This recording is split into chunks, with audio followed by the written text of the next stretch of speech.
daughter and her husband cleared out my workshop, packed my belongings into trash bags, and told me I had 30 days to find somewhere else to live, in the house I'd been paying for since the day they moved in. That was on a Tuesday. By the following Thursday, they left 43 voicemails and were calling my old coworkers trying to track me down.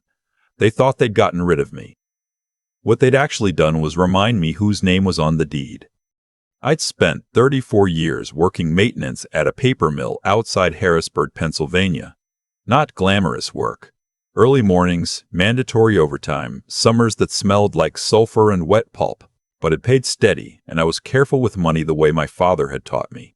You spend what you need, save what you can, and you never sign anything you haven't read twice. My wife, Eleanor, kept the same philosophy. Between the two of us, we'd built something solid by the time our daughter was grown. Not rich, just stable, in a way that took decades to achieve. Eleanor passed from a stroke in the spring of 2019. 61 years old, which felt impossible then and still feels impossible now. She'd been the one who organized everything. Birthdays, holidays, the annual drive up to Vermont to see the fall colors. After she was gone, the house in Harrisburg felt like a building I was just sleeping inside. 4 bedrooms, the smell of her still in the curtains for the first few months, and nothing to fill the evenings except the television and whatever book I hadn't gotten around to yet. My daughter, Becca, was living in Charlotte at the time with her husband, Preston. He worked in pharmaceutical sales. She managed the billing department at a medical group. They'd been renting a condo near Uptown for about 3 years. Comfortable enough, but tight on space when they started talking about starting a family. I didn't know how tight their finances were until Becca called me in October of that year, about 7 months after Eleanor died. She started with the small talk. How was I sleeping? Was I eating right? Had I thought about joining anything, a church group or one of those grief support things at the library? I answered all of it the way you do when you know there's something else coming. Then she got to it. Preston's company had cut his territory in half during a restructuring. She was still working, but the condo lease was up in February, and buying anything in Charlotte in that market was, she used the word brutal. They'd been looking. Everything decent was $200,000 over what they could qualify for on their own. We were wondering, she said, if you'd be willing to co-sign on a mortgage for us. I asked her what they were looking at. She mentioned a neighborhood called Steel Creek, a 4-bedroom colonial, good schools, close to her office. List price was $420,000. With their income and credit, the bank would go up to $290,000 on their own. They needed me to co-sign the gap. I thought about it for 2 days before I called her back. Not because I was reluctant to help. Becca was my daughter, and Preston had always been decent to me. A little quiet, but decent. What I was thinking about was the structure of it.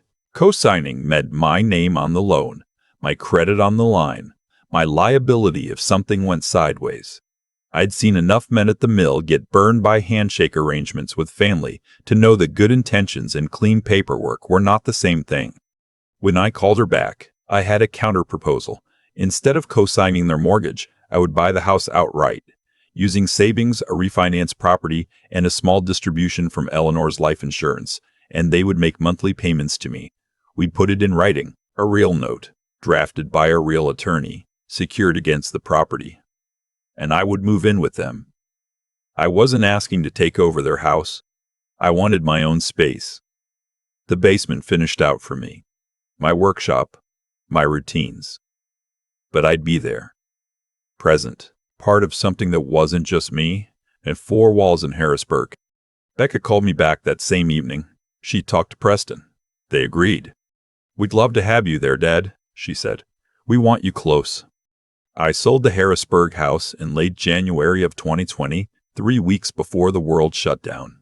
The timing, looking back, was either incredibly lucky or incredibly unlucky depending on how you measured it. I got a good price. I moved to Charlotte, and for the first 2 years things were genuinely fine. I finished the basement myself, framed the walls, ran the electrical, laid the flooring. It gave me something to do. I had a kitchenette down there, a half bath, my workbench, the television Eleanor had picked out for our bedroom that I'd kept for reasons I couldn't entirely explain, Becca and Preston were upstairs living their lives, and I was downstairs living mine, and we ate dinner together on Sundays, and it felt like the arrangement was working the way you hope things will work when you're building something new after losing something important. The payments came in on time for the first 3 years.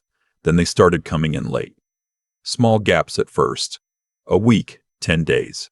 I didn't say anything. Preston's territory had expanded again and then contracted again, the way pharmaceutical sales seem to do on a regular basis. Becca had taken some time off when their son was born in 2021, then gone back part-time. I understood that things were tight. I'd been the one who moved in to help, and I was helping. I covered utilities some months when they ran short. I bought groceries more often than was probably my turn. I fixed things around the house because I could, because I had the skills, because it needed doing. What I didn't fully notice, or maybe what I didn't let myself notice, was the way the temperature in the house had changed by the time we got to the 3rd year. It was small things at first. Preston stopping conversations when I came into the kitchen, Becca giving me a particular look when I made suggestions about the yard or the plumbing, a look that said she'd heard it and filed it somewhere she wasn't going to retrieve it. My grandson, who was 2.5 by then, running to me whenever I came upstairs, which should have felt like a simple good thing, but somehow registered as something that irritated Preston in a way he never said out loud. By early 2023, I was eating breakfast alone every morning before they woke up and spending most evenings in the basement. Dinner on Sundays had become dinner on the occasional Sunday when no one had something else. I'd started keeping the small grocery list for myself separate from whatever Becca bought for the house, because I'd gotten tired of feeling like I was asking permission to eat. I told myself it was just the friction of living together. 3 adults under one roof. Normal. I'd grown up in a house with 6 people in a single bathroom, so I thought I understood how proximity wore on people. I was wrong about what I was seeing. The month the house note came in paid off. I'd been making double payments for 2 years with money from a small IRA I'd cashed out. I came upstairs on a Saturday morning to get coffee and found Becca and Preston sitting at the kitchen table in a way that told me the conversation had been happening before I walked in and stopped when I appeared. Preston looked at his phone. Becca looked at me. "Dad," she said, "we need to talk about the arrangement." I sat down. I said, "Okay." She told me in the careful way people use when they've rehearsed something, that they appreciated everything I'd done, that they knew how much I'd contributed, but that Preston's mother was looking to move from Ohio, and they'd been thinking about having her come to Charlotte, and the basement, my basement, the one I had drywalled and wired and floored with my own hands, was really the only space that made sense for her, and that they thought it was probably time for me to think about what my next chapter looked like. "We're not trying to push you out," Becca said, in a tone that made clear they were. "We just think you might be happier somewhere of your own. An apartment or a condo, something low maintenance." I asked what timeline they had in mind. Preston said 60 days was probably reasonable. I nodded. I thanked them for telling me. I went back downstairs and sat on the edge of my workbench for a long time, looking at the walls I'd built with my own hands and thinking about Eleanor, who would have known what to say in that moment and probably would have said it loudly. That afternoon, I drove to the office of a woman named Sandra Okafor, a real estate attorney whose name I'd had in my phone since the original closing. I'd liked her because she asked good questions and read things slowly, the first time I'd worked with her. I told her what had happened. She pulled at the property records while I was still talking. She turned her monitor toward me. My name. Sole owner. The note Becca and Preston had been paying was a personal loan from me to them. It was secured against the property, but the property itself had never transferred. They had no deed. They had no equity. They had been, for the past 4 years, paying rent on a house they believed was theirs, without the paperwork to support that belief. They could make a case for equitable interest based on payment history, Sandra told me, but it would be an uphill argument and they'd need to file. As of right now, legally, this is your house. I sat with that for a moment. "What are my options?" I asked.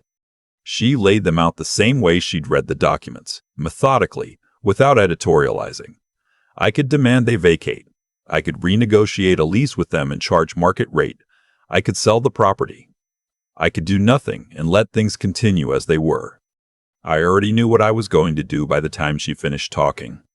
I asked her to prepare a letter, formal notice that the property was being listed for sale and that all current occupants would need to vacate within 60 days of the sale date. Same timeline they'd given me. I thought that was fair. Then I called a man named Jerome at Carolina's Real Estate Group, who'd sent me a market analysis card in the mail 6 months earlier. I'd kept it in a drawer the way you keep things you don't need, until suddenly you do. Jerome met me at the house the following Tuesday while Becca was at work and Preston was on the road. He walked through it with the focused attention of someone who did this every day. He noted the upgrades, the finished basement, the new HVAC unit I'd replaced 2 winters ago, the deck I'd built off the back. He pulled comparables on his tablet. He named a number. $465,000. I'd paid $390 for it. I put another $40 into it over 4 years in materials and labor. The market, apparently, had done the rest. I signed the listing agreement that afternoon. Jerome scheduled professional photography for Thursday morning. He planned to go live on MLS over the weekend. On Friday evening, I packed a single bag, loaded my tools into my truck, and drove to a Holiday Inn Express off I-77. I called my old mill buddy, a man named Curtis who'd retired to Myrtle Beach, and told him I was coming to visit for a while. He said his guest room was mine as long as I wanted it. I turned my phone to silent and drove south with the windows down, listening to the same country station I'd listened to since I was 25. I didn't call Becca to tell her what was happening. I figured Jerome's visit on Saturday morning, professional photographer, yard sign, lockbox on the front door, would deliver the message more effectively than anything I could have said. Curtis's house was 3 blocks from the beach, a small bungalow he'd bought after his divorce and fixed up himself over 2 years. He had a screen porch and a gas grill and an impressive knowledge of where to find live music on any given weeknight. I'd forgotten what it felt like to sit somewhere and not feel like I was in the way. The call started Saturday afternoon. I watched my phone without answering it. Becca first, 5 times within an hour, then Preston twice. Then Becca again. By Sunday morning, there were 26 missed calls. By Sunday evening, 38. By the end of the following week, when I finally looked at the voicemail count, it was 43. I listened to a few of them sitting on Curtis's porch with a glass of sweet tea. Becca's early messages were angry. What was I thinking? Did I really believe this was okay? There were people walking through the house taking pictures. Their house, she said. Their house. And she hadn't been told anything. Who gave me the right? By the 3rd day, the anger had shifted. Her voice sounded smaller. She said they'd talked to a lawyer, that the lawyer had explained some things. She didn't say what things. She just said she hoped I would call her back because they needed to figure this out as a family. Preston left one message toward the end of the first week. He said he was sorry for how the conversation in the kitchen had gone, that they'd handled it badly, that he respected everything I'd done for the house and for their family. He asked if we could please talk before anything was finalized. I thought about what Eleanor would have said about that message. She'd been a woman who believed in giving people the chance to be better than their worst moment. But she'd also been the one who, when our next-door neighbor in Harrisburg had let his dog dig up her garden 3 summers in a row, had waited until he planted his own garden, and then said nothing at all when the groundhog got into it. Eleanor understood patience. She also understood the difference between forgiveness and consequence. Jerome called me the following Wednesday. He'd had 12 showings over the weekend. 2 offers already, both above asking. One couple, he described them as a young family relocating from Connecticut, had come back for a second look and submitted a strong offer with a flexible closing timeline. I authorized Jerome to accept their offer contingent on inspection. Becca called me that same evening. I don't know how she found out, but she had. Probably the neighbors. Her voice was different this time. Not angry. Not small. Just tired in a way I recognized because I'd heard it in my own voice every morning for the past year. Dad, please just talk to me. I called her back. It was the first time we'd spoken since I'd left. She asked where I was. I told her I was in Myrtle Beach. She asked why I hadn't told them what I was doing. I told her I'd given them the same 60 days they'd given me. There was a long silence. The lawyer told us we have no claim, she said. That's right. We've been paying that note for 4 years. You have. And you've been living there for 4 years, in a house I own, that I paid for, and maintained, and improved, while you were deciding I wasn't needed anymore." Another silence. "Preston's mother isn't actually moving here," she said quietly. We were just trying to make it easier to ask you to leave. We thought you'd be more understanding if we had a reason." I took that in. The fabricated reason, the rehearsed conversation, the 60-day window delivered with practiced sympathy. I thought about the look on Becca's face when I'd come upstairs that Saturday morning, how she'd clearly been waiting for her moment, how they'd had this plan for long enough that Preston's mother had become a prop in the story. "I know," I said, because somehow I had known even then. "Where are you going to go?" she asked. "After you sell." "I haven't decided yet." "Dad." "Becca." I kept my voice even. "You sat across the table from me and told me you needed me gone. You gave me 60 days and a fabricated reason and a very polished delivery. I'm giving you the same. When the closing is done, the new family will take possession. Whatever you need to do from there, I trust you'll figure it out. You're both capable people." She said my name again. I said goodnight. I sat on Curtis's porch for a while, watching the moths move around the porch light and thinking about Eleanor, who had kept every card Becca had ever made her for Mother's Day in a shoebox on the closet shelf. I wondered if Becca still had any of the ones Eleanor had written back. The inspection came back clean. Jerome sent me updates by email, while I spent mornings walking the beach and afternoons helping Curtis fix a section of his fence that had come loose in a storm. Good, physical work. The kind that made you tired in a way that let you sleep. The closing was scheduled for a Thursday morning in April. Sandra O'Coffer handled my side remotely. I'd given her power of attorney for the signing, so I didn't have to be there. I was in Myrtle Beach when the wire transfer hit my account, $461,000 after fees and commission. I sat with that number the same way I'd sat with the legal opinion about ownership. It was money I'd spent years building toward, redirected by grief and generosity into an arrangement that had ended with trash bags and a 60-day notice. Now it was mine again, clean and liquid, ready to become whatever came next. That afternoon, I drove up to a community I'd read about online, a 55-plus neighborhood outside Asheville in the mountains where the lots had mountain views and the HOA kept the roads clear and people tended to mind their own business in a friendly way. I met with the sales office, walked 2 model units, asked about the bill timeline, put a deposit down on a lot with a southwest view that would catch the late afternoon light. I called Curtis from the parking lot. "You sound different," he said. "Lighter," I told him. I drove back to Myrtle Beach with the radio on, the windows down. Becca had sent 3 more texts in the past week. Updates on what they were looking at for a rental. A question about whether they could have a few extra weeks to move the furniture. I had replied to that last one, "Yes, take the time you need." I wasn't interested in cruelty, just consequences. The funny thing about being underestimated is that it works both ways. When people decide you're old and manageable and grateful for whatever space they allow you, they stop watching what you're actually doing. They don't notice that you've kept every document. They don't see that you've maintained relationships with attorneys and bankers and real estate professionals over years of careful, quiet planning. They assume your patience is passivity, that your silence is helplessness, that because you haven't fought back yet, you don't know how. Eleanor had known. She used to say that the quietest thing in a room is usually the thing that's already made up its mind. I thought about that a lot in those weeks on the coast.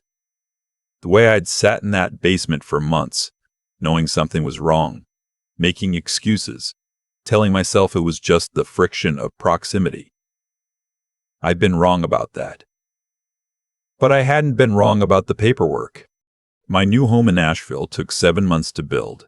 I spent that time in Myrtle Beach with Curtis, who turned out to be a fine companion for someone trying to remember what it felt like to live without obligation. We fished most mornings. We argued about baseball. I taught him how to properly shim a door, which he'd been doing wrong for years. Becca called me twice during those months. Real calls, not the panicked ones from the first weeks. The first time she told me they'd found a rental in a good school district, that it was more expensive than they'd hoped, but that they were managing. She didn't ask me to feel guilty. She just said she wanted me to know they were okay. The second time, she called to tell me her son had said my name out of nowhere at dinner.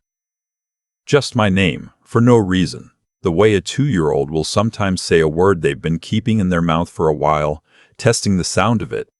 "He misses you," she said. "I miss him too," I said. We talked for about 20 minutes. It wasn't what we used to be, and I didn't know if it would get there again. But it was something. Two people deciding, maybe, that what had happened didn't have to be the end of the sentence. I moved into my house in Asheville on the Thursday in November. I built the bookshelves myself, same as I always had. Put Eleanor's photo on the mantle, our wedding picture in the frame I'd had since 1988. Set up my workshop in the 2-car garage, organized the tools by size and typed the way my father had taught me. The view from my back deck cut the mountains at exactly the angle I'd hoped for. Late afternoon, the light hit the ridgeline in a way that made everything look like something worth keeping. I poured a cup of coffee and stood there for a while, thinking about what it had cost to get here and what it had given back. Some lessons come early and stay with you. Others arrive late, carried by someone else's mistake. The important thing isn't when they arrive. It's whether you're still paying attention when they do.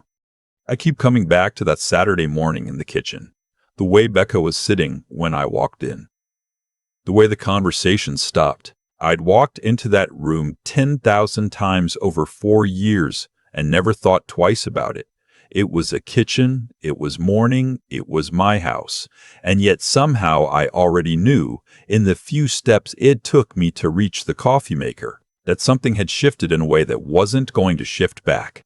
What I didn't know then was how long they'd been planning it. The detail about Preston's mother, invented, rehearsed, delivered with just enough warmth to feel like consideration. That part took me a while to sit with. Not because it surprised me, exactly, but because it showed me something about the kind of people they'd decided to become. It takes a particular kind of moral laziness to dress up a dismissal as a kindness, to look at someone who built your walls and wired your lights and say, "We'd like you to leave, but let's make it sound like we're doing you a favor." I don't think Becca is a bad person. I've thought about that a lot, sitting on Curtis's porch, standing on my workbench in Asheville. She is someone who let convenience become her compass for long enough that she stopped noticing when it was pointing her somewhere she shouldn't go. That's a quiet kind of failure. It doesn't announce itself. It accumulates. What I learned, what I'd maybe always known but had to be reminded of the hard way, is that doing right by people isn't just about generosity. It's about clarity. I gave Becca and Preston everything I had to give, and I gave it without clear terms, without expectations spoken aloud, without the kind of honest accounting that keeps relationships honest. I confused financial support with emotional safety. I assumed that because I was helping, I was secure. That was my error, and it cost me. The intelligence part, the clear-eyed part, the part that reads the fine print and keeps the folder and knows the name of a good attorney, that saved me. Not from losing the relationship, which I may have been losing for years before I saw it clearly, but from losing everything else. 34 years of careful, patient work doesn't just belong to whoever is standing closest to it. It belongs to the person who built it, and it requires the presence of mind to protect what you've built, even when the threat is wearing a familiar face. And the part that kept me moving, that got me into the truck, got me to Sandra's office, got me to Jerome, got me to Curtis's guest room without collapsing under the weight of what had happened. That was something closer to stubbornness than strength. Not anger. Not revenge, exactly. Just the refusal to accept that being old meant being powerless, that being hurt meant being finished. That because someone had decided I wasn't needed, I had to agree with them. Becca called me twice after everything settled. Real calls. Quiet ones. I don't know what we are to each other now, or what we'll become. But I know what I am on my own, which is something I'd started to forget. Eleanor used to say that people show you who they are slowly, then all at once. She was right about that. The way she was right about most things. The view from my back deck catches the mountains just before dark, And some evenings I stand there with a cup of coffee and think about how long it took me to end up somewhere I actually chose. It was longer than it should have been. But I got here. That counts for something.